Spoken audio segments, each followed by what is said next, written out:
Fake media. Amina, mwina ababadde ku lunaku lw'abazira mbakulisaayo nnyo bingi ebadde mu wiiki eno, bingi tugenda kuba tuyogerako, tugenda kubaganya ebirowoozo ku nsonga emu oba endala. Ddala emiwendo ekyamazima gyeyongedde okuba nga girinnya, amafuta nze wempitidde nga kakaaga nkalaba kakoonye, abalala bagamba n'akasanvu bakalabako. So tugenda kuba nga naawe tutuukawo ebbeeyi y'ebintu eyeekanamye egenda kugonjoolwa etya. Olunaku lwaleero atuze n'aba NRM babiri. Lwaki tubaleese? Be bali mu gavumenti, be bajja otubulira ekigenda mu maaso. Lwaki? Ensonga ziri bwe zityo, wamu n'ebirala bingi biri mu wiiki. Mawulire mangi agakyakoze, bingi ebikyakoze amawulire. Bannakatemba bafiiriddwa.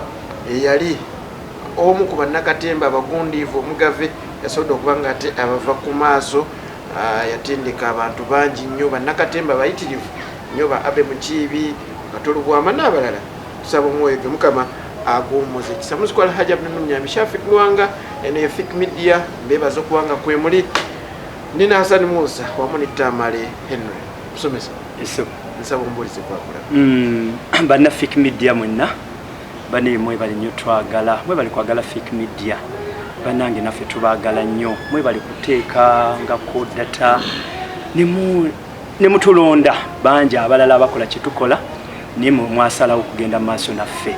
So tujjeera nga bulijjo ne tubateeseza, ne twogera ku nsonga naddala z'omuntu owa wansi, ne tulaba nti tuteekawo ebigambo ebyo bye tulaba nti Munnayuganda munnaffe afuna okweyagalira mu ggwanga lye, era nga akkiriza mu gavumenti eri mbuyinza eya National Resistance Movement, era nga President waffe Yoweri Kaguta Museveni yatuvuga. Twembaze Richard lyerinnya lyange, era sekama wa ward number bakansala abaffe aba NRM. Kirungi nnyo, mukisa mulungi munnaffe era kansala waffe ziraba atwegasseeko, mawulire malungi nnyo, tugenda bateeseza bulungi. Mpozi katono nnyo ekibadde mu wiiki, kitambudde nnyo, bingi ebigenze maaso, naye etteeka President waffe lyeyasayinize finally, bannange aba business community ebadde nnyo affected okubeera nti babadde basasula mu ddoola. Bannange kibadde landlord n'omupangisa kibadde kinyiga naddala Munnayuganda munnaffe. So ekyo kyekimu ku bibala ebiraga nti gavumenti tetudde, era Munnayuganda sigala ng'oli mugumu, sigala ng'okkiriza mu gavumenti yaffe, era bwe kimu kijja kutambula bulungi. Tukuwa nnyo ekitiibwa era tukwesiga nnyo, tugenda kuteeseza bulungi. Neyanze kansala kuzi Sebo wiiki ekutambulidde ekyo. Weewaawo moderator tweyanziza atera okuddamu okutukyaza ku Fake Media. Week nga bwetambudde, of course tosobola kuyogera ku week eno, totayogera ku sona, notayogera ku Mwami Museveni address gyakoze eri eggwanga. Ekyokubiri nga ffe abaludde oluvuganya era balina okuwa alternative solutions eri gavumenti, ne President waffe Mwami Kyagulanyi Ssentamu alina address gyakola eri eggwanga. Tosobola kubeera mu wiiki eno notayogera ku lunaku bano be bayita olw'abazira mu ggwanga, naye ng'essaawa zino lwaluzinga amakulu, naye nga tukyagenda mu maaso n'okuba nti n'abaana baffe bava ku masomero olw'olunaku olwo. Basically tukyasobola kubeera mu ggwanga muno nga tosobola kwogera ku miwendo gy'ebintu egyeyongera okwekanama buli lunaku, ate ng'era tetumanyi na budget gye bagenda kutusomera, misolo ki egigenda okweyongera, misolo ki egikendeera. Olwakubiri lujja ne lwakubiri lwa wiiki eno gye tutandika. So olaba nga tulina okwenyuza nga Bannayuganda. Amina. Neyanzeege twegatiddwa ku kansala ziraba. Nsaba ombulize kwakulaba. Neyanziza nnyo banna Fake Media mwenna abatulaba eyo.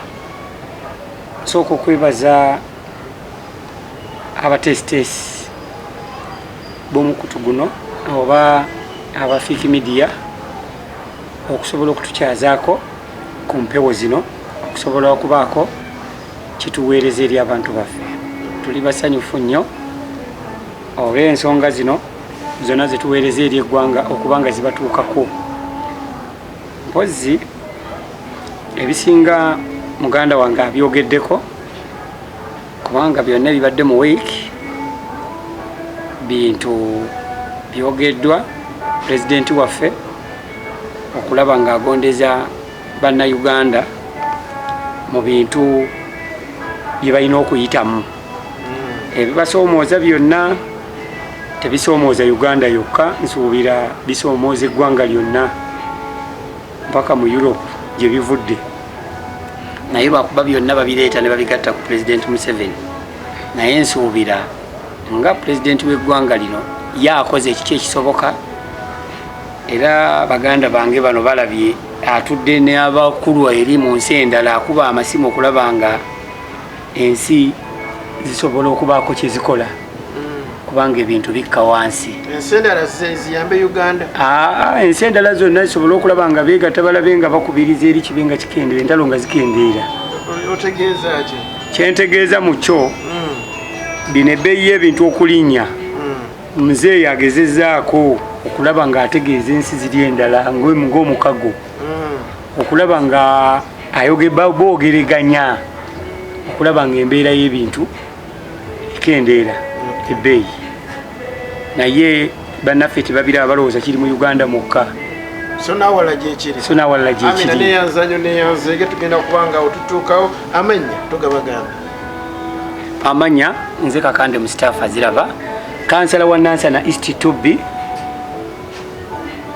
owa NRM. Neyanzanyo neyanzege kansala Ziraba twegaseeko tulinda kansala Musa deputy mayor tetulinayo lunaku lwaleero afunyemu ebimukutte ate kansala Twaha katumusabire ali mu kkomera wenjogerera tukyagoberera biki ebigenda mu maaso muna FDC yakwatiddwa lunaku lwali yatiddwa mu kooti twagala kubeera nga tulaba so lunaku lwejjo yatwaliddwa mu kooti twagala tulabe biki ebyasobodde okubeera nga tibivaayo tujja kulaba inshallah nga avaayo tusaba Mukama Katonda amusaasira aveeyo bulungi aye tuddemu kuba tukubaganya naye ebirowoozo. Wiiki eno ebaddemu okwogerako omukulembeze w'eggwanga Uganda, wiiki yemu yebaddemu abazira b'eggwanga Uganda. Afande Enanga yegasse ku bazira abafunye emidaali, abeera muzira oba aba asiimiddwa busiimibwa? Asiimiddwa. Yeegasse era yakoze n'akabaga ebukotaawo n'ayita ensi n'ensi emujagulizeeko olw'okufuna omudaali. Nno we nategedde obukulu bw'omudaali gwe awo wenyini mwesaba tutandike. Ani muzira? Omuzira gwe twandigambye nti kakati ku Heroes Day ono kakati munnayuganda neyanza nnyo modulator kumpa obudde buno. Bwe twogera ku muzira mpozi okusinza mu ndowooza yange tujja kubatemamu oba kubaawulamu categories. Yes, ebiti bya mirundi katugambe ng'esatu. Ekiti ekisooka tutunuulira oyo gwe bayita frontier eyakulembera omulwanyi eyalwana. Tulina ono eyalabirira omulwanyi mu mmere mu byensimbi n'ebirala, ne tunula n'oyo eyagamba nedda bwe naabuuzibwa nze nja kugamba nedda nja kuzibira sinnamulabako. Kati byebiti ebyo bye tugezaako okutunulamu okusinzira ku muzira nga mu ndowooza yange wenyinza oba oliawo kinnyonnyola. Kati bwe tutunuulira olunaku lulina amakulu era ne munnayuganda eyo nsuubira okubeera nga waakiri eddembe, ate sina waakiri kisingako naawe eddembe weeriri okusinziira ku mbeera eyaliwo ebiseera ebyo ebikadde nnyo ebyo ebyedde ennyo, ate embeera teyali nnungi. Naye bwe kibeera nti kyali national cause okubeera nti munnayuganda twali tulina okununulibwa mu ngeri yonna yonna, era ntunuulira Luweero triangle kubeera nga reference point kubanga yali ng'entabwe okubeera nti okulwana kwatambuliramu nnyo. Bafunyeemu ki abeeruweero? Abeeruweero bingi bikolebwa, kya mukisa mulungi eruweero Bukojja, Semuto, Mawale, Kanyanda. Tutunulira oluguudo era ebbanga eritali lyawala nnyo, oluguudo olwo oluvannyuma lw'ebbanga eritambudde lugenda kuddamu lukolebwe. Oluguudo lwakolebwa kati osobola okuva Matuga n'ogenda mangu nnyo paka Semuto ne weeyongera nayo. Oluguudo lukolebwa. Ebyenkulaakulana enguudo zitakoleddwa n'ewalala zikolebbwa naye ati njagala kumanya kiki kye bafunyeemu bannaluweero. Bingi nnyo bye bafunyeemu. Ebyenkulaakulana ngaki?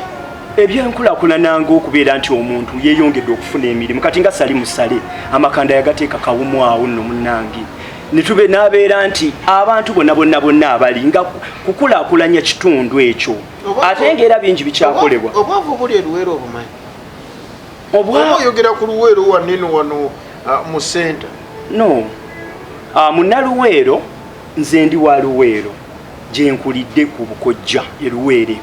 Tetuganye obwavu yes gye buli naye ate si bwe bwavu bwe tugamba buli obuwunya.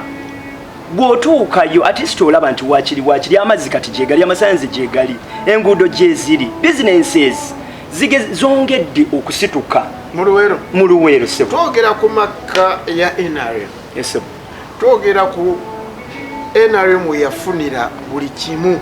Sebo oba kiraba kyenjogerako nti bwe tugenda ku ebifo ebirala njagala oŋŋambe nti luweero yenkanankana n'ekifo bwe kiti mu kulaakulana. Bifo bingi munnayuganda onjulira bwe twesuula okuva mu Kampala ne tutambula kilomita mpitirivu nnyo genda Mbyala ate ebirala bikyavaayo naye luweero eri waakiriko. Ekinjogeza ekyo ki? Eri ye makka yamu oba kirala kinjogerako yandibadde nga eri ku mutendera ki luweero omutendera gweriko. Yes, tutuuseewo ate era tukyagenda. Naye nga weyandibadde buno obudde Luweero terina municipal etambudde ekyali ku town council naye nga ne wali tugendawo naye tutunulemu nti ku birala ebikolebwa eruweero birabikako. Ekiraga enkulaakulana y'ekifo ki? Ekiraga enkulaakulana y'ekifo enguudo okusooka okwatractinga abantu. Nze nina benkola nabo mu fraternity ya education mwattu bava Semuto ne bajja ne bakola Kampala ate ne baddayo.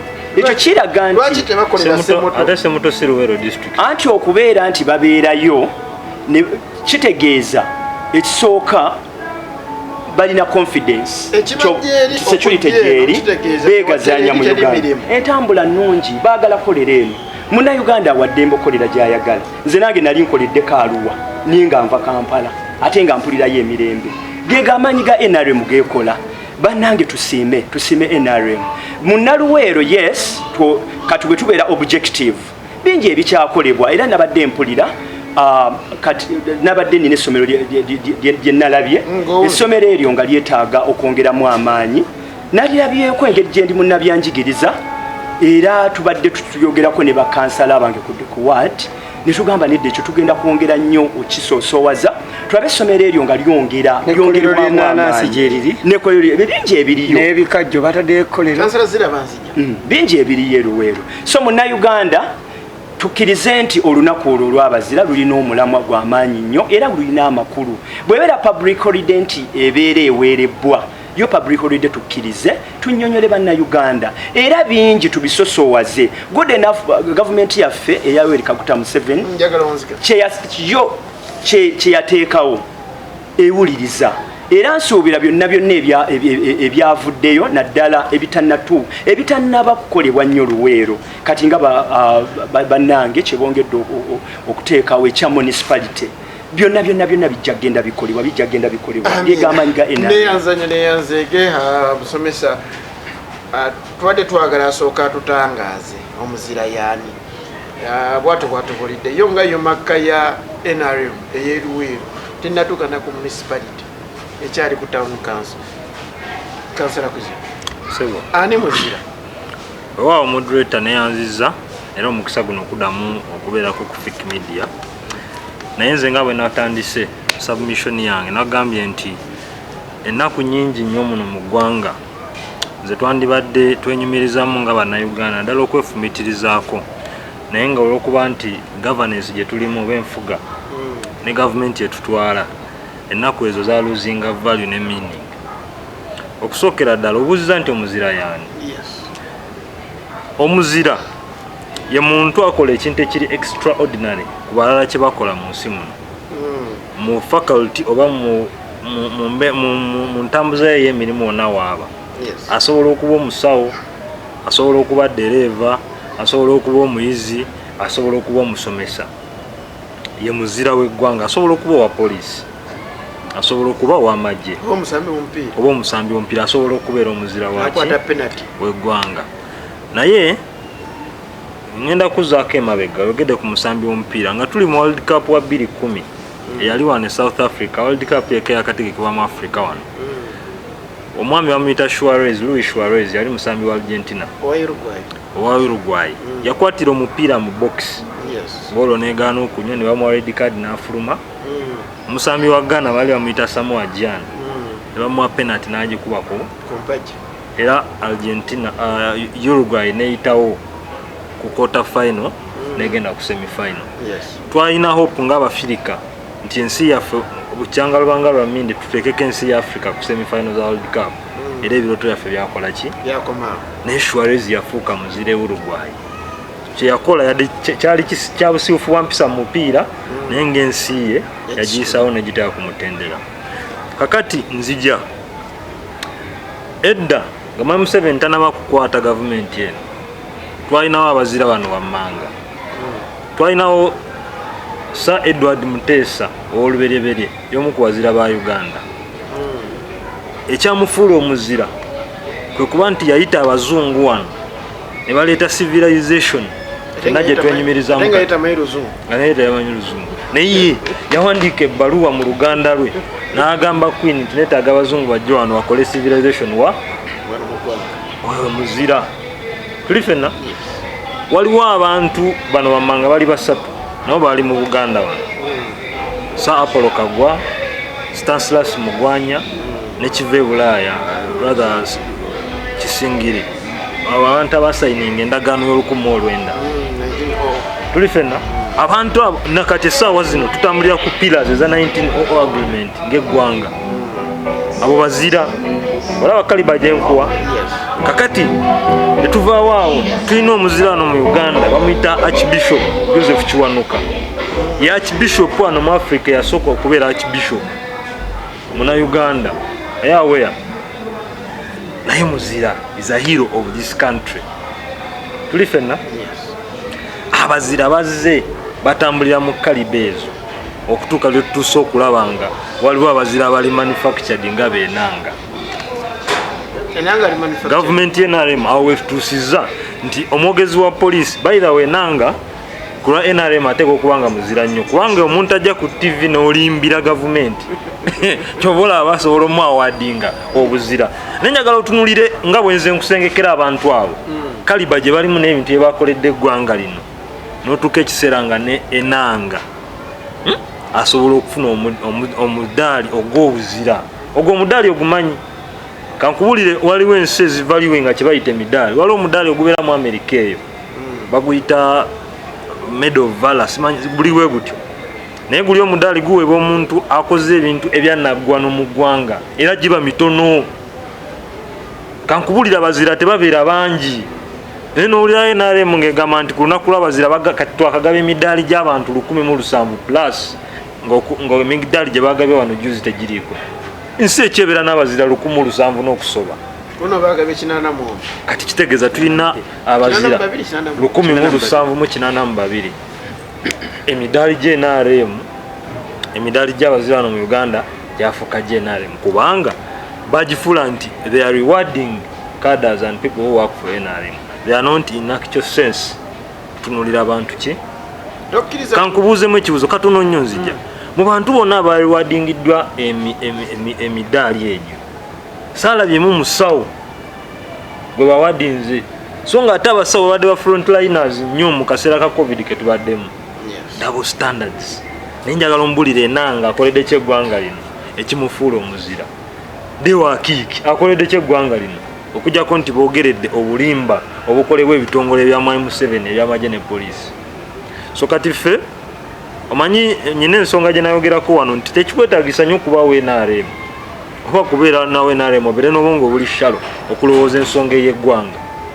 Kankubulire jjo okosa jjo twabadde n'omwana yafudde owa booda wali wane waffe ekazo ku Agopex naye bamutomeredde ku luguudo ono lwayogera lwennyini olwesse muto nga ne bw'ogendayo kati essaawa zino tosobola kutambula de kilomitage ng'oluguudo terulimu binyolo olwesse muto. Abantu balumanyi oli munnamawulire njagala ogende otandikire okuva ku Semuto Road otukolere program ku Fik Media olabe oluguudo olutambule paka lw'otuuka Semuto olabe ebinnya ogende ng'obala binnya n'oluguudo state gye lulimu kyokka nga waliyo factory ekola tiles ono gyayogeddeko eya mwami Salimu Sale ng'omuntu naye nkulaga nti yeyo state eggwanga lyaffe gye liri kati ono mwami tumwebaze batandise olukola wa anti tetuganye kale batandise olukola but ono wavayo n'agamba nti oluguudo luli mu state nungi ng'ate batandika butandisi dukola omanyi lulibeera ddi naye kati sofa twakafiirwawo abantu babiri wano mu kazo ku luguudo olwo erumu tuli ffenna so kugamba newadde oliwo NRM munyongo oyagala gavumenti kituufu oyagala nnyo gavumenti yebeereko naye waliwo ebintu bye tulina okutunuulira mu mbeera ya kisajja kikulu kubanga oluguudo bw'ofiirako abanupu bokka si bajja okufiirako n'abe NRM bafa nga mpunzika era nze lwakuba nti n'emirimu gye tukola tetugirina nnyo tewakyali makulu mu nnaku za mu Heroes Day wano mu Uganda ebintu byonna byafuuka eggwanga buli erituuka nga liri mu buwambe nga likozesebwa nakyemalira atuuka ekiseera nga buli kintu kyonna kitambulira in his favor kubanga ekigambo kye bayita Heroes Day kituuka ekiseera ne kiluzinga meaning ekiba nga kitambuzibwayo bati kubanga okutandikira abantu nga nze mbakusengekera ne Sir Edward Mutesa gyali gye yebase Magombe bawulira nti Enanga bamuwadde omuzira gwe gumu naye gwalina tabeera bulungi abira neyanzanyo neyanzeki kansala kuzira ngende wa kansala zira information neyanzanyo ka information yako kakati Munnayuganda kuguno omulundi gwokka twagadde nnyo kuteekamu nnyo byabufuzi mu lunaku luno oba olwa Heroes Day.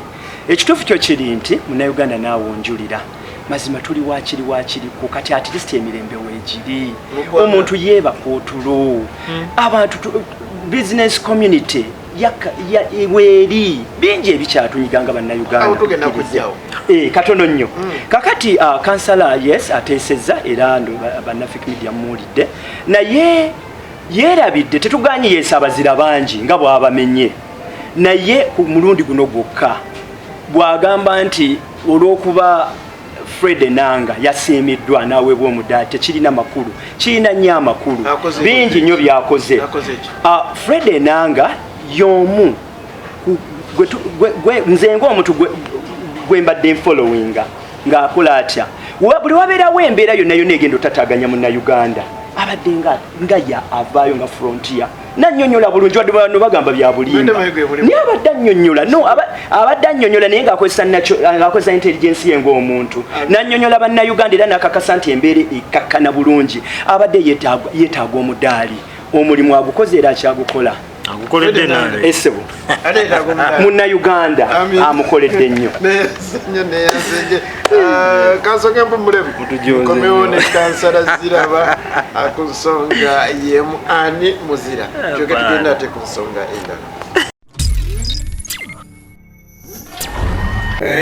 Fik Media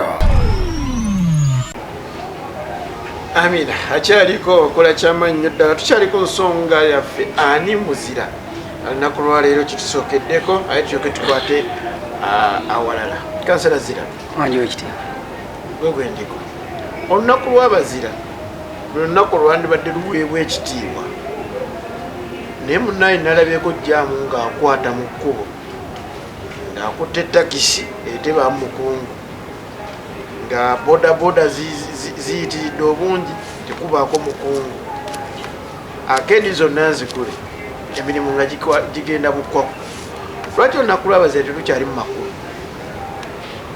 olunaku lw'abazira lulina amakulu naye abantu endowooza yaabwe gye batateekamu mu lunaku olwo olw'okuba balowooza nti omuntu bw'okola ofiira ku mirimu naye ng'olunaku olwo lukulu nnyo ate n'emirembe pulezidenti Museveni gyawadde bannayuganda n'atateekawo nti omuntu olunaku bwe lunaatuuka tojja kukola. Era nsooka okwebaza pulezidenti Museveni emirembe gyawadde bannayuganda nawe abakwizera bano ne boogera kyonna kye baagala ne bava wano ne bwavuma agenda kuba wagende yeeba terajja munoonyerezaako. Oyo ye pulezidenti ow'abantu. Kati abantu olw'emirembe wangi bali wano bavuma ate olowooza boogera birungi byereere bavumire wano era ng'obawulire kyemirembe pulezidenti gyewa oli owulidde ani gwe yali akutte wabula yabagamba ati ekyamukwasa ebiseera baali basusse nebabakomako omuntu bwakusukkako naawe okangula kuki era yakangula ku ddoboozi n'agamba abavuma naye kati tebakyavuma nvuma eri gye baali bavumamu baali basussizza kati olwaleero bayita mu ngero ne bakoonera eno ebbali naye fe tebatwalabye dda kye bategeeza naye era muzeeyi abakola ki abaleka kyova olaba eggwanga muzeeyi aliwadde emirembe abaana batuuse kunaabira mu masuwaani bano bakwizera olw'ensonga emirembe balina mingi tatya talina kyatya kwogera amanyi muzeeyi waali naye muzeeyi bw'alivaawo lwalitegeera ensi nti ekaluba naye n'olw'ensonga eyo olw'emirembe mingi gye tulina mu ggwanga gyensooka okwebaza. Emirembe gisinziira kwetaaya kati olwaleero ndikazo nzira nansana ndi mu ssaawa zizino 3 naye ngenda kuddayo na bigere nga ntamalira agenda kunkwatako ndi mu gavumenti erimu emirembe erina security emala bonna wenjikoonerako ensanga wendi gyegyo emirembe gye neetaaga mu ggwanga okujjako bannaffe bano bakwizera abagitabangula tugijjawo enkyo bawulire bagenze eno okwekalakaasa kyebeekalakaasa nabo bakimanyi naye bagenda ku nsi za Europe wali kweri ku mawulire gano ag'ensi yonna balaga amafuta nti galinye ono akiraba enkya neggulu naye ayagala akinenye ne Museveni. Ogambye ensi eno erimu emirembe emiyitirivu era n'abeebweru beegomba kujjako wano atabangula emirembe yoyo atalina mirembe. Ekalamoja gyegiri emirembe ekalamoja emirembe gijjule naye bano ababbi bali buli wamu teri nsi gyenyinza kugamba bali abadde bava bweru na mmundu kati security olwaleero yagenzeeyo gyeri luli abadde bava bweru na mmundu ng'abantu tebalina mmundu kuba wano mu Uganda tubadde n'emirembe gyaffe nga tetulinawo bantu balina mmundu bataayaaya naye kati abasajja bava eri ebweru n'emmundu zaabwe ne balumba ebitundu biri ne batandika okuggyako ente zaabwe abantu ne bazigoba n'emmundu nga bwe bagenda naye kati muzeeyi bwe yazudde nti abantu bano ne baggyako emmundu ng'ate balina ebisolo kati n'asalawo n'agenda amakanda naye asula eyo kati agenda kuvaayo adde wano kati gwe genda osale ekkalamojja otwale nti ogenda kuwulira ekigenda okuba ekkalamojja kagenzeeyo kano luli yabadde abaggyeko emmundu ng'ataddeyo emirembe tayagala bette kati olwaleero yagenzeeyo n'asala amagezi amalala abakuumi atya olw'obutaba na mmundu. Kati n'olw'ensonga eyo nze mbadde nsaba eggwanga lino abantu mukulu kwizera abazira bangi mu ggwanga agezezza omusawo ng'ate nange ndi muzira yandigerezza nakunze kuba nange ndi muzira omuntu okuwangula enansana abanuku nemba nga nze ndi mu ntebe ng'abantu bampadde akalulu bwe buzira ate bakabba batanzania gyekolera obululu abantu bannonda olw'okwogera obulungi buli muntu bw'ayogera obulungi obwo bwe buzira oba wakiso nojja n'ofunamu owenaareyo buzira nagenda nensaba akalulu mu buntu bulamu lukulu yasaba akalulu e Kampala abo be bazira yandigambye omusajja w'enansana yankuwa omudaali naye si buli omuntu aweebwa omudaali Enanga akola mu nsi yonna ekimuweebwa nti yogera kino bakama ba bakoze investigation ezentuufu era n'ayogera ne baŋŋoola ne bavuma ne bakola ki nga ye ayogera bakama be kye bamukoze eki n'alaba drone n'agiyite munye ne bavuma si drone tasobola kufuula bwe bamugamba nti wali batiddewo omuntu Enanga nga bakimuwandiikire ko tabaayo naye ng'ajja ng'akisoma nga bavuma yasoma kye bamuwadde nti kino bakirabye embaale ensi yonna eya Uganda abadde boogera ababaddewo ab'enjawulo asemewo nsuubuga ekyenjawulo kyalina mwami Kayima ekyenjawulo kyalina Kayima abadde gundi abadde n'empisa Enanga simewo nsuubuga tiyalina abadde boogera ng'empisa zaabwe bateekamu obusungu mwami Kayima tiyalina naye Enanga omulabye abadde mukakkamu mu busoomozi bw'okubaddewo nga buli kimu akikwata nga ye bwakirabye ekisajja kikulu bamusindise agende akola omulimu gwaffe ebweru n'afunirayo naye omudaali n'aba nga yasinze empisa kati ebyo bye yakola eri ebweru nga tatwazizza nsi ye byonna byayongedde omuweesa omuki omudaali ogwo n'olw'ensonga eyo omusajja oyo nze nange nebe nalibadde nze mbadde ngumuwa ng'owunzika nga mpunzika nze mpunzikira wabakwizera bano abasajja ba noble opposition bano batandika okwebaza ku President Museveni ebintu byakola n'emirembe gy'abawadde mu ggwanga lino miyitirivu kunatutamaguzi kyasanga kyayogera naye nga tali ku sente za ggwanga lino mirembe gye yavuga emmotoka ava mu studio sawa 9 n'avuga mpaka Nakaseke emirembe anaagijja wagende mu nsi yawajja anaagijja agende Kongo agijjeyo nga tugenze kuyamba na Kongo esobole okufuna emirembe giri muki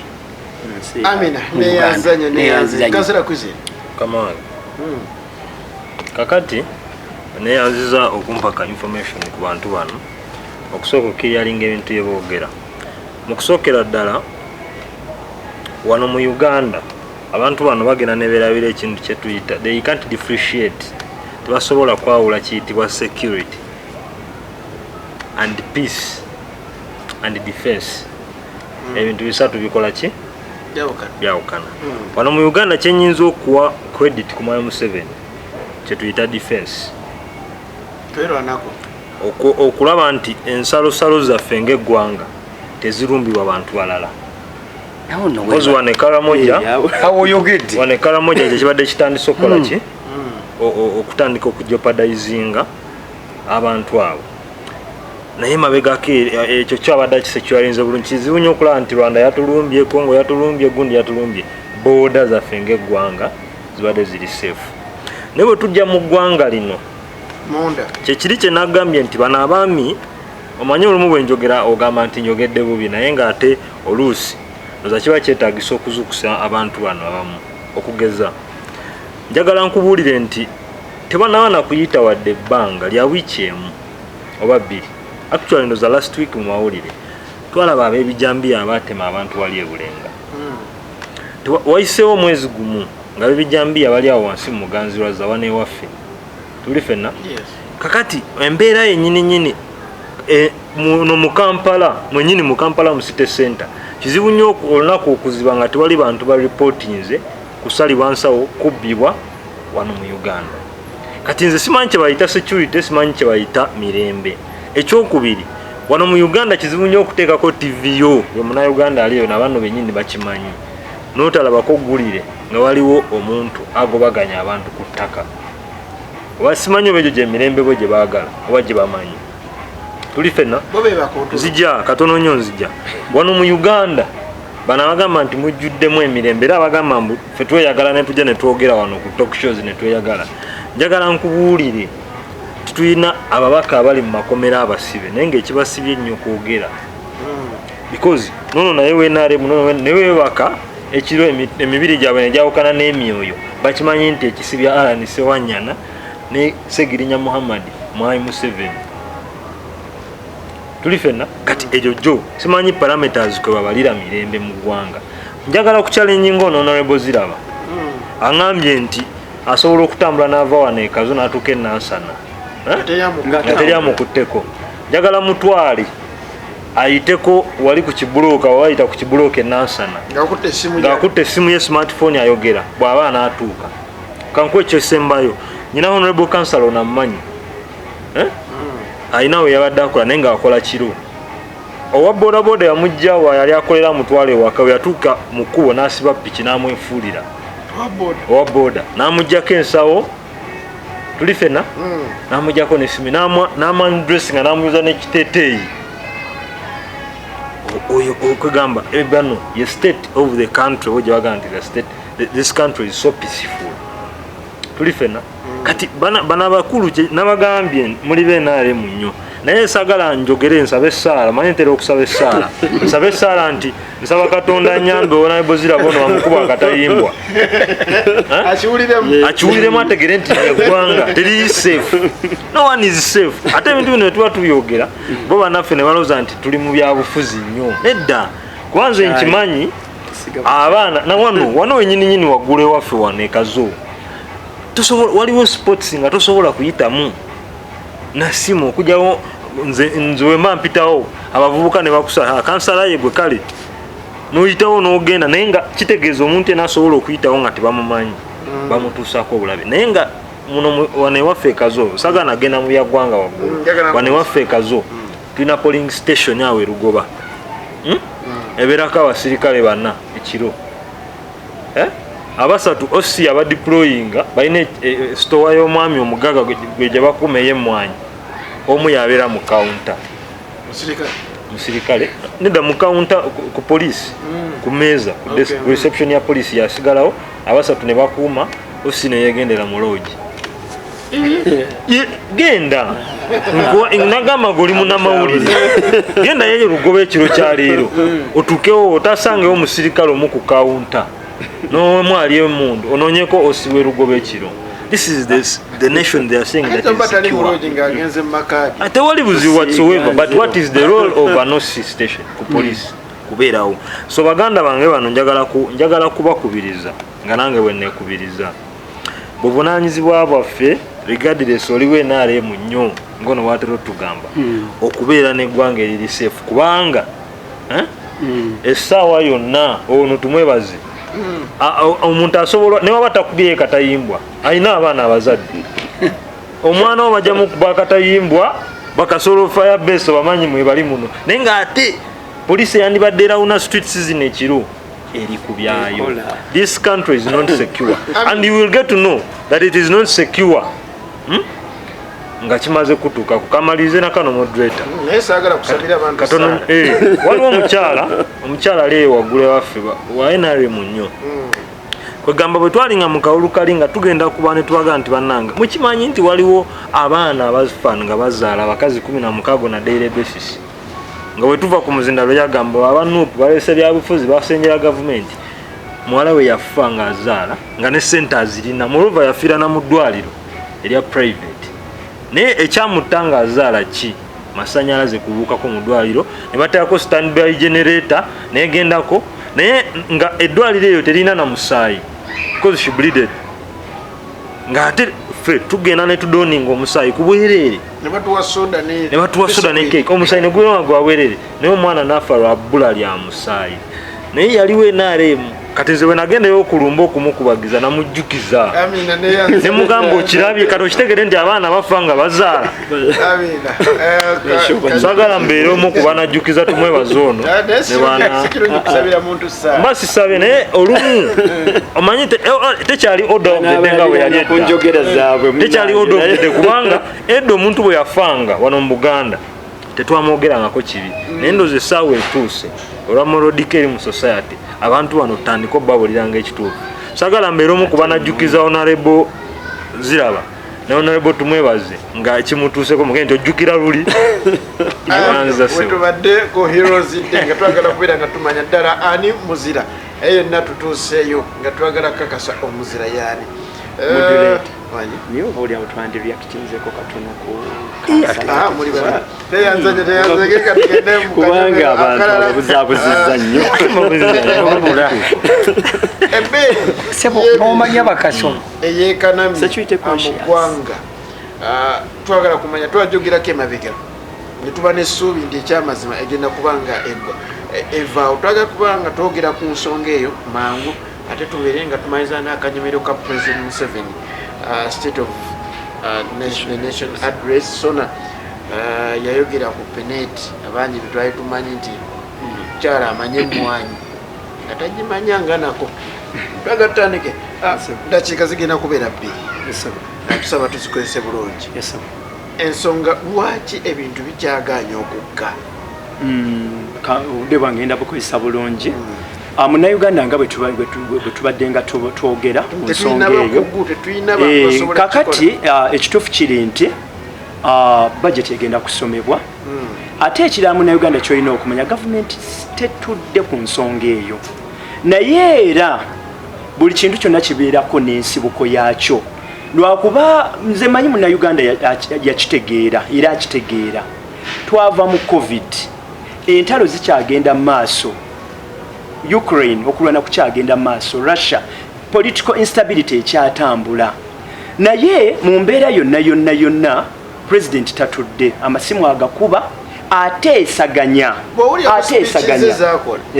waliwo essuubi essuubi weeriri ekisooka weneesiga aleeta alternative n'agamba tuleme kwonoona akatono akaliwo tukakwate bulungi ng'embeera bwetereera waliwo wotuuka ekiseera nga neweeba wawaka ng'olina okukakkanya kunfulumya amawanga agatuliraanye gataddewo gasubsidizinze gavumenti zaazo ku bintu ebimu ebyenjawulo era ebbeeyi yatandise okukka mu mawanga ago ebbeeyi y'ebintu eri wansi mu Uganda lwaki tukisobola kigenda kubeerawo munnayuganda beera n'essuubi president tatudde cabinet tetudde naawe munnayuganda laga omutima ogusavinga for tomorrow akatono koolina kakozese programs nyingi eziteekebwawo parish model weeri n'ebirala weebiri programs zonna weeziri naye tukekkereze ng'embeera bweterera gavumenti tetudde ensonga egenda kugguka byonna mu byoyogedde temuli kiraze nti waliwo ekigenda okukolebwa katulinde budget esomebwe katulinde budget esomebwe budget njisubiramu essuubi neyanzanyo kansala kusera emiwendo gy'ebintu giganya okukka emiwendo gy'ebintu egigenda kukka mu Uganda kati okutuuka nga bannayuganda bakoze ekyetaagisa kyekiriwa ekyetaagisa omanyi mu nsi yonna world overwide tewali gavumenti ekolera ku ssaala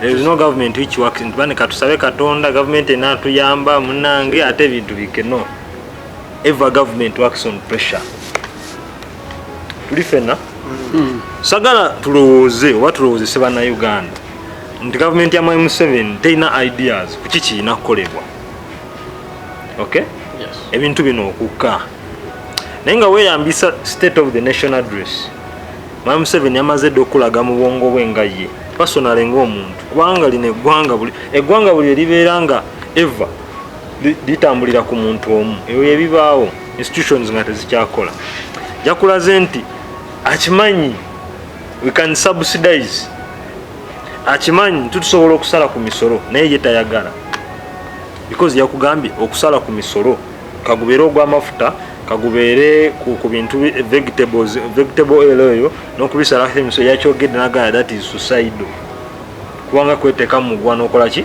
kitegeeza akimanyi nti ekyo kiyinza okuyamba ko okukendeeza ebbeeyi y'ebintu wano mu Uganda. Ono alese ensonga y'e Bulaaya n'olutalo luli e Bulaaya. Ensi zonna ziri mu kufesinga inflation naye ya wano mu Uganda omanyi inflation erimu ne types simanyi oba bano bakimanyi wano mu Uganda tuli ku kye tuyita hyper inflation ekika kya inflation ekisemberayo ddala waggulu tuli fena naye bano tebakimanyi ne mu US waliyo inflation naye gavumenti ya mwami Biden ekoze ekimala okusookera ddala mu kusubsidizinga ekyokubiri mu kujjayo sente ejjayo sente neziteeka mu economy naddala mu ngeri omanyi kye bayita subsidy kiri nti kankulage nti mu America waliwo balina emigaati gye balya naye emigaati egyo ng'oba wakugugulanga gwe omuntu wa bulijjo ng'onoona boziraba mu America wandibadde okugula $100 $100 nga 37 gano kwa gubeeramu enkoko gubeeramu biki gubeera omugaati oguli nutritious oguzimba omuntu omubiri naye gavumenti kyekola eyogera ne kampuni ezo ezigukola nezigamba nti tujja kusalira ku misolo tujja kuwa amasanyalaze ga bwereere ojja kuba ofuna amazzi ga bwereere omugaati guteeke ku ddoola eki kye bayita subsidizing. Kakati wano mu Uganda si kyekyo. Wano mu Uganda gavumenti omwaka guli oguwedde yalinyisa omusolo ku mafuta. Bano bakimanyi they are aware of that. Neyongerako nusu 150. Omusolo gwali ku nusu 1,200 kati gwada ku 1,350. Tekomyoko ni waliwo kye bayita fuel marking. Lwakwanga ebintu biri technical bana abe nalemu aboze ebintu tebabimanyi. Tebasana takimanyi nti waliwo ne company nga ya mwami Jim Muhwezi ekola kye bayita fuel marking. Okiraba enusu 2 mwezi buli lita. Tuli fena kati buli lwoyongera cost eyo n'omukulu oli fuel dealer buli lwomongeza emisoso mwayita okuleeta amafuta mu ggwanga alina kulinyisa bbeeyi okufuna muki amagoba n'olwekyo nga mpunzika Mwami Museveni yayogedde n'agamba nti bwe tusala ku misolo waliwo ebintu bino ng'enguudo ze twajja kukola n'azimenya Kaisotonya Kasangati Gayaza naye twagala kumugamba nti tekirina makulu kukolera abantu nguudo ng'ate abantu bagenda kufa enjala tuli fenna n'olwekyo njagala kwapiringira bannayuganda ffe tujja kubabulira kati nti mujja kukiwulira lazima muteeko kiwulira singa temuvaayo ku exercising amaanyi ge mulinanga bannayuganda kubanga buli kimu kisoboka bwe kiba kisobose mu nsi endala what is so special in Uganda neyanzege kansala kwizera kansala zira wanjo ekitiibwa Anything Media. Amina teyanzege tukomyewo atulina kansala ziraba we tukomye nga twagala kubira nga tumanya emiwendo gy'ebintu kiganya okukka naye ebintu byekanami emiwendo utuno ya sabuni amafuta we ku program bagayi nga sanziko ku kakaaga alabaga magayingidde akasanvu n'omutwalo galabika gajja naye ogenda mu parliament obuwumbi 2.5 bugabanyiziddwa emmotoka 2 kibadde kisaana okugulira sipiika n'omumyuka we emmotoka 2 ku buwumbi 2.5 ng'ate abantu bali mu mbeera mbi n'ebintu byekanami mu mbeera yonna kyova olaba tulinawo omusana n'ekikome kati embeera zonna mu nsi tulina zigumira eziba zizze sipiika ng'omukulu w'olukiiko lwa paalamenti alina okubeera omuntu ow'ekitiibwa ng'atuuka mu paalamenti oba ng'ali mu paalamenti ng'aweereza eggwanga lino talina kufaanana balala talina kubeera mu mmotoka ya mitwalo 5 talina kubeera mu mmotoka ya mitwalo 5 wadde 10 kubanga Speaker kyekitiibwa kya Parliament. Speaker kyekitiibwa ky'eggwanga. Era yateeseza eggwanga lyonna buli kimu ekigenda okugenda mu maaso n'okulaba nga kitambula n'okikubiriza. Yabadde alina esobola okusigalawo nga naye mutambuza. Naye nga bw'omanyi nti buli muntu bw'aba n'ekitiibwa kangereze ku pulezidenti w'abano aba Nuupu. Nabo baalabanga emmotoka gye yayina emu gy'atambulira mu ggeto ze temukola ki? Temusaana. Ne bamuyambako balobinga emmotoka mu bantu be bakwataganya ebibiina byabwe. Waliwo abatugamba nti yava mu NRM.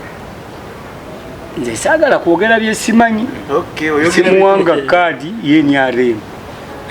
Ababimanyi bebikola ki? Batugamba nti emmotoka gimu abaagigula. Ffe tuli ba Nuupu. Ffe tusakira Nuupu nga naffe tuzeetaaga. Gombuulira amazima. Nze nange njeetaaga eyo Kyagulanyi gy'atambuliramu singa NRM ezituwa. Tuzeetaaga. Naye oli yafuna emmotoka ye ng'owa Nuupu. Abantu batangazizza bulijjo bakyogera. Nze bwe nkimanyi siyinza kukeera nkya nenjogera kale buli. Sajja yagenda bweru n'agenda Banuupu banne ne bamuwaki emmotoka teyagijja wano mu Uganda naye ayinza okukibaako obukakafu ssente yamuwi wa musolo. Tuli ku ssente y'omuwi w'omusolo egenze banterezaamu nti zirina biliyoni 2.5 eri 2.8. Era ssente z'omuwi w'omusolo osooka kuteekateeka bantu abo abagenda okuteekerateekera eggwanga. Bw'osooka okuteekateeka ne bakkuta ne baba bulungi then ne balyoka bateekerateekera abala be banaabeera bubi ky'oba nti bajja kukituusa mu bitundu byabwe. Kino tekitegeeza nti abatukulembera tebalumirira abantu ba wansi. Buli muntu yeerumirirwa kati gwe kyogaa teweerumirirwa wooli awo. Bwe nkuwa omutwalo okuganda nga nva wano. Sobola kugamba. Naye olowooza lwaki tongamba nti genda nagwo buli muntu yeeyagaliza. Bagamba sooka weeyagalize oyagalize omulala osobole omuweereza obulungi. Era oli bwakulima nti nze seeyagaliza bwetagenda kukuweereza. Kansala Zira mu kitundu kyo for example omanyimu abaana abawera 10 tebasoma n'okusoma naye n'ogamba nti nze kangula ennyonyi gye bantambuliramu kiba kisaana. Buli kintu nga bw'okyogedde kubanga pulezidenti bw'aba alaga buli omu amugamba azaala abaana banaasobola okukola ki? Okulabirira. Bwe kiba kisaana nga banga obasanze waka oba nga nsobodde okuyambako bennyambye. Nsuubira osobola okubaako ky'oyawula ng'owulidde mu kyalo kyange empeererako abaana 5 abatali bangi. Kiyinza okubaako ekifaananyi ky'ojjamu. Naye nga nze mbadde ngamba ennyonyi eyo tekijja kuŋŋaana gigula nga sente nzipakasizza mu ntuuyo zange era nga nasobola okusoma nensobola okutuuka ku ekyo wabula etteeka lindagira oba obuyambi ne Katonda ndagira nnyambe. Naye nze mbadde nsaba ku nsonga y'emmotoka y'omubaka wa Parliament eyo Speaker ng'omumyuka mbadde nsaba ebintu ebyo bibaweebwe olw'ebitiibwa bye balimu babituulemu baggumire. Emiwendo gy'ebintu tegikuluma. Emiwendo gy'ebintu kye nasoose okugamba tulina obudde obw'omusana n'obuki butali bwa musana n'obwekikome. Kati yeeyo embeera egenda kuggwaawo bwejja erina okutubeeramu ate tuveemu. Ebyo bituwa kyakuyiga. Kati tutandike okuseevinga akasente akatono ketukola tusobole okulaba nga tuyita mu mbeera eyo embeera y'ebintu egenda. So tewaliwo ssuubi. Essuubi kyenkugambye embeera y'obudde ekola ki? Ekyukakyuka. Essaawa yonna ka bajeti kano ketugenda okufuna kayinza okuddiramu essuubi lyaffe. Parish model eno gye baleese ereese ate bagireese mu bwangu era egenda kuleetawo essuubi abantu okukyuka. Wekejja Nsabasani wanaaba ateekateeka puroguramu eyo akunkomezeewo twogere ku parish model ne budget yennyini era parish model njagala nnyo bajja kutegeera ensonga ezo parish model njagala nnyo amina neyanzege tukyagenda mu maaso ne program twagala tubeere nga tetuwunzika bingi byetusobodde okubeera nga tetwogerako embeera abazira tubogeddeko netwogera ne ku ebbeeyi y'ebintu eyekanami mu budde obutudduseeko twagala mu dakiika 10 zetusigazaayo zokka twogere ku speech y'omukulembeze w'eggwanga weewaawo kansala kwizira tekijja mugaana gisaawo speech ya mukulembezeewe naye twogere ku speech y'omukulembeze w'eggwanga suubi ki eryabaddemu nze nno ng'omuntu ndabika natunuulidde emmwanyi nentunuulira ne peneeti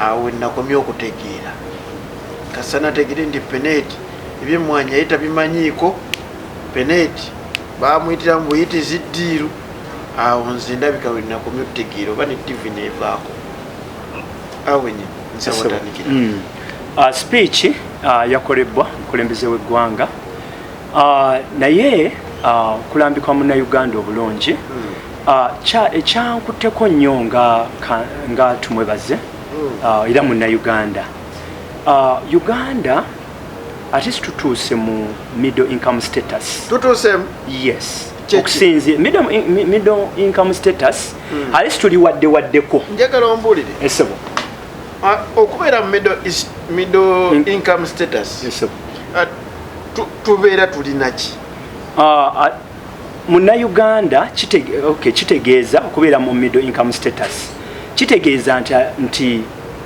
embeera gye tubaamu tuba tusobola okwafoodinga ebintu ebisinga obungi mu bulamu mu ngeri yonna nti newankubadde programs nyingi eziba ffe ngaaba NRM oba oliawo zetwagala okwongera okusosowaza nga bakansala b'oku kitundu okwongera okulaba nti munnauganda ate akitegeera mu ngeri ya kasente mu nsawo. Okimanyi nti abantu bakyatambula bakyagenda ku masomero mu bigere awamu naye era nga kansala wagamba ebifo ebisinga nti era weewamu nga kansala munange eziraba wakyogedde nti ebiro byawukanamu naye ate okubeera nti wabeerawo obudde obw'ekikome n'obudde munnewo obw'ekikome tekitegeeza nti tuba tetujja kutambula ku mulundi guno gwokka programs era moderator okisabye tujja kwongera ososowaza ensonga ya parish model twongere munnauganda omulambika naye ekirina njagala ompe kino kyennyini uganda etuuse mu middle income status uganda etuuseemu mpayo ebintu bibiri ekisooka emirimu wegiri foreign investment ekyokodde mu kyemirimu emirimu weegiri newankubadde era okusoomozebwa kukyali neera weegiri ate n'environment yennyini gye bakoleramu nungi lwakuba nti mulimu ate abataagala kukola kati kansala yayogedde ku bantu bano abateekawo obutali butebenkevu beba abantu abataagala kukola gijjudde amafactory Museveni yagaleese amafactory mwegali abantu bakola ate n'environment ekolebwamu era besigwafe kasangati retired kano n'ayagala atambula agenda atawanye business community ekyo kyo nga NRM nga eggwanga nga president walambika buli kimu tetakkirizibwa kuba emirimu egiri mu Uganda ate era mingi gikyatondebwawo so munnauganda nga ekitwala abantu ebweru omuntu aba asalawo abamu baagala ku nsi ndala naye wana amafactory beereere teri bakozi mbadde n'omukyala avudde Japan ankyaliddeko ofisi yange nga maliriza naye mu mbeera era moderator tujja kwogeramu mu bye twogedde naye aŋŋambye bannange emirembe n'emirimu egiri mu Uganda ate Uganda eneegombesezza nemubuuza kati ogenda kuddayo n'agamba myezi 6 ndi muno ate muno nkyendabyemu kiyitirivu nnyo nemugamba yeyo gavumenti eya Yoweri Kaguta Museveni taddewo embeera emirimu mu Uganda mwegiri newankubadde abamu tebaagala kola nga mponzika munnauganda era nja kwongera okuzzaamu essuubi mu speech eyo kye tulina okuyigamu kiri ekintu kimu bwe tunayogera ku ebya middle income status Uganda weetuuse tujja kuba munnayuganda naddala omuntu wansi tetukuyambye bulungi naye twagala mu mbeera yonna twongere akasente mu nsawo munnayuganda abeere nga alina akasente mu nsawo akasente akasobola omupuushinga tuweerere abaana emirimu gyeyongere newankubadde mingi weegiri kyonna kyangu ne UPE weeziriba nemutwale ey'abaana programu zonna zitambule bulungi tusigale nga tutambula era omumuli gusigale nga gutwakira ffenna bannayuganda.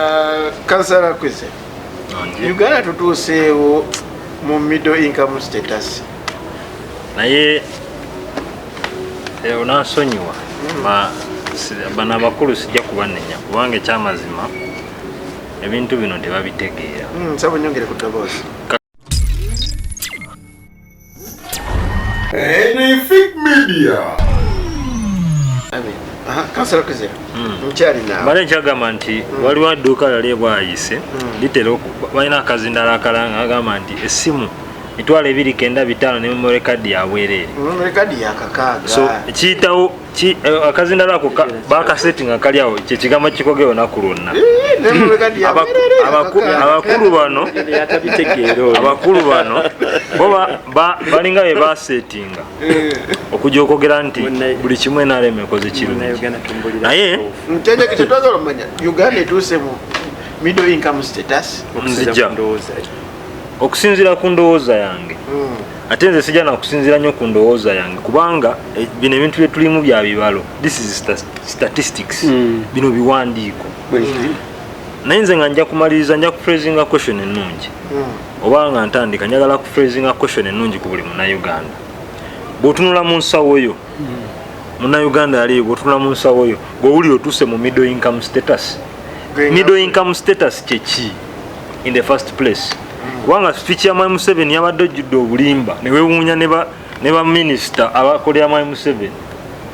Eggwanga buli lye bagamba nti livudde mu low income status, buli muntu asobola okuba nga omwaka gugwako nga akozeseza $136 n'okudda wansi.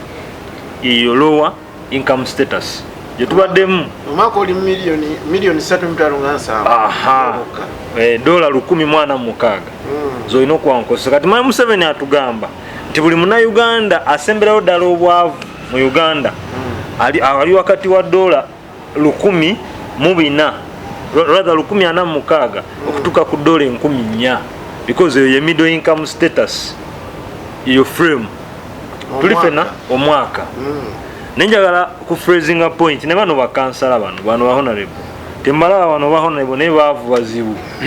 Njagala ku phrasinga point 1 omwaka mulamba gwe munnayuganda ali eyo ddala oli wakati wa sente $3,700,000 okutuuka mu miliyoni nga 15 z'okozesa omwaka, because that is what we call middle income status. Naye abakulu bano bajja wano olw'okuba bafuna buhandout okuva mu State House ne babawaayo obusente ne bajja ne batandika okulaga nti buli kimu kiri bulungi. All is not well. Gw'osaawa zino ofuna sente mu gavumenti mu NRM naawe ne sengaawo ali eri ewamwe gy'otugamba ejjagala ne ssemuto tazifuna.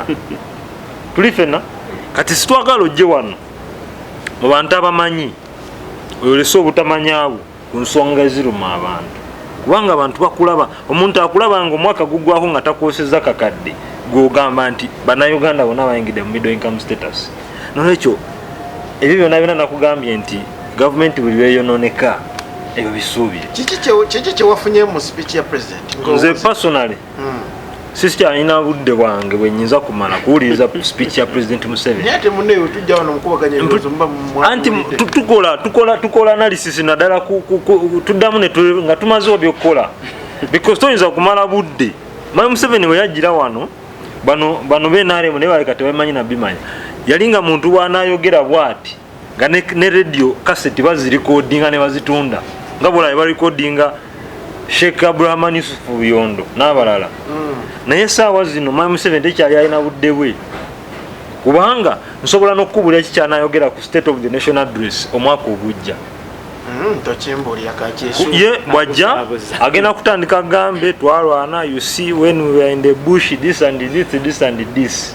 ekyo kiggweeraawo talina kyeyatuwadde ku kye bayita state of the nation address katono nnyo obudda boogeranga nsirisi omanyi kye bayita state of the nation address ono musomesa wa luzungu ono simanyi oba yasoma naye kye bayita state of the nation address kitegeeza tubuulira embeera y'eggwanga nga bweri essaawa eyo the state of the nation what state the nation is in that very time tube tetwagala Museveni kutuulira nga bwe yalwana mu 86 we want solutions for the problems of the state as per yesterday or as per the day he talked what wali mugati na muogo antujja yoyo president wabano ekyo mu state of the nation address gyakoze talina kyeyatuwadde nga state of the nation address kubanga ekyamazima mu bintu ebirume eggwanga kati talina kyayogeddeko so that ceases to be a state of the nation address yatunyumiza mu bunyumya nze mu bintu byonna byena highlightinze mu kuwuliriza oluvannyuma nga amaze okwogera tubadde tulaba era nga twajjanga ne tukubaganya ebirowoozo ani alese ddiiro eno yagala okwavuwaza Buganda specifically n'ebitundu ebirala ebirimu emmwanyi twakizudde nti ema Museveni yavuddeyo bulijjo tugamba nti waliwo emmandwa erina okwogerera ku pineeti eyo gerere ddala ani mutuufu ali wakansi w'endagaano eyo yavuddeyo n'akola ki nakugamba n'okugamba nti nze bwenkyala pineeti nakolagana naye ebbanga tamanyi na bya mmwanyi naye namugamba mpe connections. What kind of president is that? Asakira ku kyogamba Mwai Museveni tamanyi yo nti waliyo kampuni za kawe Brazil ezisobola okujjawo ne ziba nga ziri legit ne ziadingako value nga ate zimanyi n'endagaano ye abaffe mukyala pineeti yali akoze bulungi nnyo ku ddwaliro ly'e Rubowa nti eddwaliro alizimbye bulungi nnyo liwedde katumwongere n'eddiru ye mwanyi mubuuza mu abaana alemu mu abantu nuulirawe muti naye nga maliriza njagala kukubiriza buli munnayuganda Mwai Museveni ne gavumenti ye baddembe okwesudya nga bwe baagala naye njagala kubuuza gwe munnayuganda ali eyo ddala owulira nga mu nsawo yo tuyingidde middle income status bwe tuba tunagiyingira kola ekyetaagisa amaanyi gali mu ggwe. Amina neyanzanye neyanzege kansala kwizera Ronald kansala zira anjo ekitiibwa sibanya obwo omukulu takimanyi nti Ronald bwaba ebitabo yabisoma n'abizze bakansala tebatusaba DP7 bavoola munnange naye twabamanyiira bano buli lwojja manyife bwe twazze wano nze ne kansala ziraba tetwasoma twakozesezza olulimi kansala tebatusaba DP7 twakoze atya ate naye akimanyi nimbye twazze wano twakozesezza olulimi lutya lumu ova olaba abatuwuliriza bo be bamanya ani ayogedde obulungi ani ayogedde obubi nze bwe nzija wano nga nakozesezza Luganda ate nentabula ebintu ntu kino kiri bannayuganda mba ngenda batabulatabula naye bano tetubanenya byeyo byebaagala baagala byonoonese buli babeera bali defiant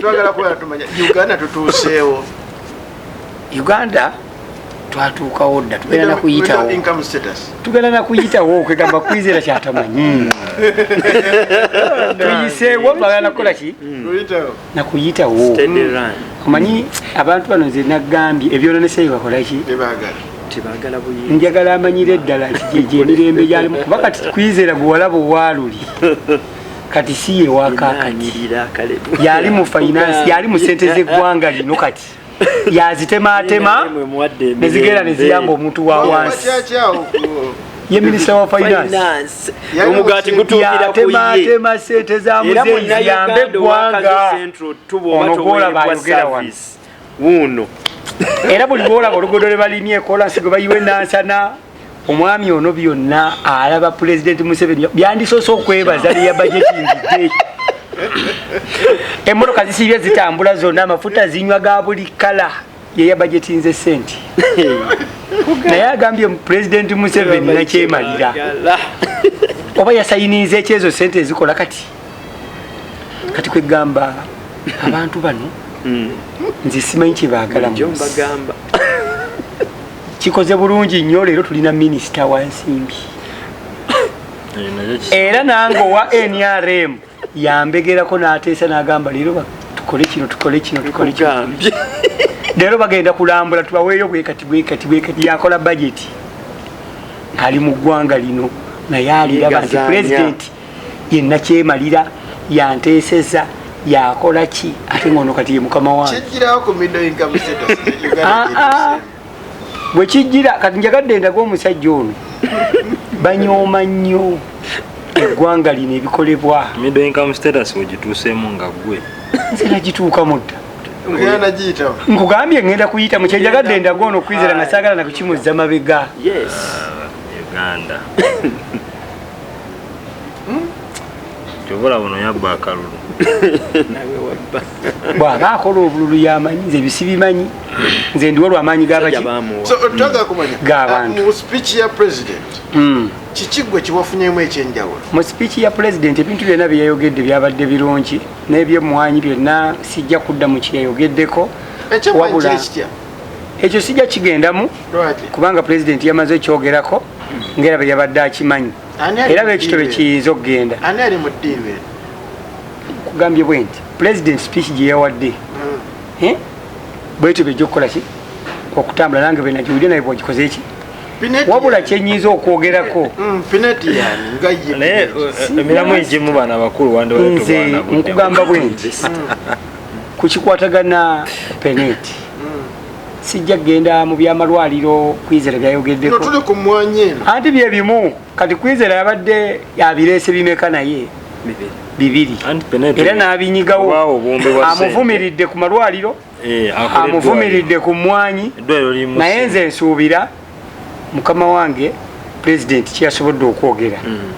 nsuubira kyekyo kyengenda okugenda nakyo ekyo sijja kyongera kwabula mu speech ye nagamba nti omuntu ono kino ate takimanyi naye nenkimuteekamu ani aba ali mu ddiru y'emmwanyi nkugamba ebigambo bino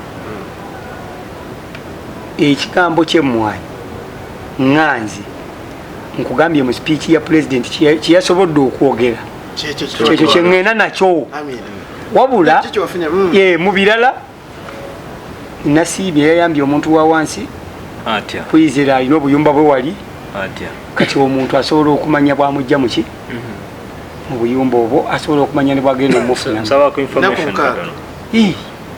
yabagondeza naye luli omuntu balitumuwa nze wange bamaze emyaka ebiri tebansasula saba information mukama wange neyanziza nnyo sewo neyanzeege okusookera ddala njagala okugjawo obulimba abakulu bano ebatadde wano nze ndi chairperson w'akakiiko aka finance ku division yawo abateekateeka budget nga ne ba honorable councillor bano mwe bali kubanga ate chairperson w'akakiiko talina nakuteesa bano ebateesa nze mbeerawo okubakubiriza kuteesa so buli kimu ekiri mu budget eyo abakulu bano bye baba bakiteesezza nze head ku bintu bye bateesezza bbo nze siteesa sina nakusalawo nga bula speaker mu parliament talina kuleeta motion yadde okukola ekintu kyonna kakati maliriza ku nsonga ey'okubiri ey'emmwanyi omanyi buli lwobeera omukulembeze waliwo ekintu kye bayita coincidence otusooka na mistake waliwo kye bayita mistake nti mwami Museveni asayininze endagaano n'ono nga nkyamu kale yabadde ensobi bw'okikola omulundi ogwokubiri nekigamba nti eyo coincidence kale kyasisinkanye naye singa okikola omulundi ogwokusatu eyebeera mana eba efuusa empisayo tuli fena so mwami Museveni tayinza kubanga y'omu yasayininga endagaano ne Pinet okutuzimbira eddwaliro ly'eruwowa nerigaana ate mwami Museveni y'omu yasayininga ne kampuni ya South Africa etwaleko amasannyalaze gaffe agawumeme nga naye erimu ebirumira parliament actually negisazaamu naye nakati ekyaliwo nekifuka ekyokusatu ate mwami Museveni y'omu eyagala okuleeta omuntu eyali mu eddwaliro atamu emmwanyi kyova olaba kitegeeza mpisa ye ey'okwagala okuyisangawo ebintu ebibye ebibenefitingayo ng'omu mpunzika mwami Kwizera